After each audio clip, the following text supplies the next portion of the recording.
This is The Scoop for Thursday. I'm Lisa Marzilli with the WMNF News headlines. The Tallahassee Democrat reports that Florida State University has quietly dismantled its Diversity, Equity, and Inclusion Office amid Governor Ron DeSantis' push to eliminate DEI in higher ed statewide. According to the Democrat, FSU did it mainly by changing title names and reclassifying positions of employees who were already working in DEI, an approach that did not require laying anyone off. The revelation of FSU's moves comes a few days after the University of Florida in Gainesville very publicly announced that it had eliminated its related programs by firing all of its DEI employees. A small newspaper in Pinellas County says the campaign manager for a city council candidate suggested that someone should pay a reporter for a positive article. WMNF Sean Canan has more. There's only one city council race up for grabs in the South Pinellas beach community of Gulfport. Tom Bixler is challenging incumbent April Thanos. In its new issue, the Gabber newspaper says that Bixler's campaign manager did not technically attempt to bribe its reporter, but that an ethical line was crossed when the campaign manager even brought up the idea of a payment. The Gabber's publisher concludes by saying our editorial pages and posts are not for sale.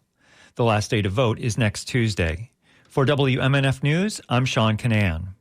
A new study shows Tampa's streetcar system is one of the most efficient in the nation.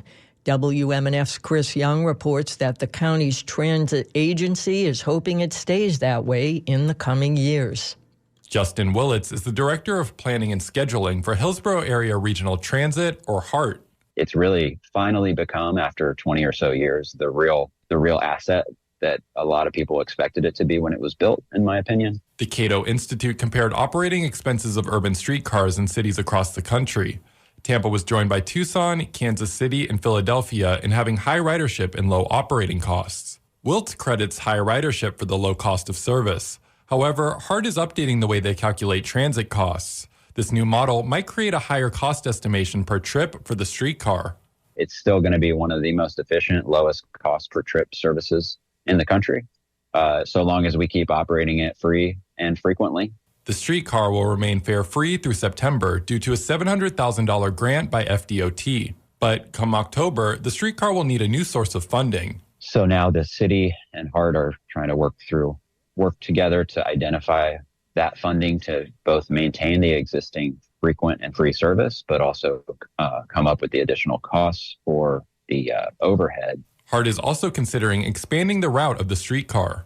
The city is still working on finding funding to extend it up to Palm Avenue and Tampa Heights, and maybe someday beyond. The 2.7-mile-long streetcar route links downtown Tampa to Channelside and Ybor. For WMNF News, I'm Chris Young. Manatee County commissioners passed an ordinance Tuesday that would make a fare-free pilot program permanent in the county.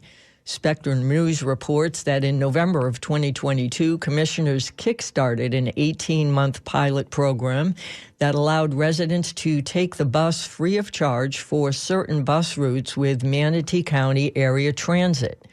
Data shows the program has been wildly successful, with ridership up 28% the first 6 months and well over a 50% increase in just 18 months. The Tampa Bay Times reports the Rays' $1.3 billion stadium deal is not done yet and could come down to a close city council vote, where a tie would mean no deal.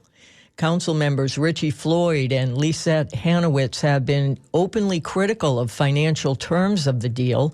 Council member John Muhammad has voiced the same concerns about the proposal. The Times notes that if these three skeptics vote no and are joined by one more colleague, the Rays could be back where they started 16 years ago when owners began asking for a new stadium. They say more will be known about where council members stand with two upcoming public meetings. Both meetings are workshops that will precede a vote that's expected in May. It's going to be partly sunny and warm with a high of 85 today. Lows tonight will be in the upper 60s, and the same forecast is on tap for Friday. I'm Lisa Marzilli with the WMNF News headlines.